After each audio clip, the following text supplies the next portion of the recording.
সকল সনাতনীকে রাধে রাধে এবং মকর সংক্রান্তির শুভেচ্ছা ও অভিনন্দন।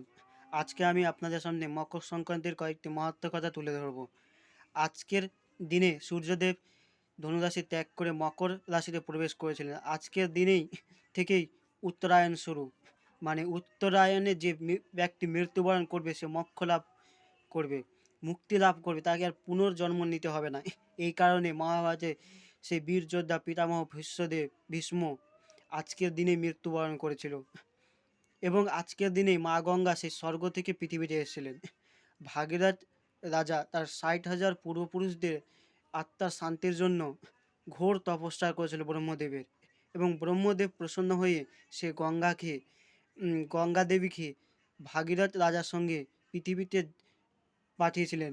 কিন্তু সেই স্বর্গ থেকে পৃথিবীতে গঙ্গা যদি প্রবাহিত হয় তাহলে পুরো পৃথিবী ধ্বংস হয়ে যাবে, কারণ সেই সময় মা গঙ্গার জলের বেগ অনেকটাই ছিল। এই কারণে ভাগীরথ রাজা দেবাদেব মহাদেবের তপস্যা করেন এবং প্রসন্ন হয়ে সেই দেবাদেব মহাদেব গঙ্গা মাকে সে নিজের মস্তকে ধারণ করে এবং একটি ধারা তিনি ছেড়ে দেন এবং সেই ধারা প্রবাহিত হয় পৃথিবীর ওপর দিয়ে, এবং তার ভাগীরথ রাজার 60,000 পূর্বপুরুষ শান্তি লাভ করেছিল এবং সেই গঙ্গা মিলিত হয় সেই সাগরে গিয়ে।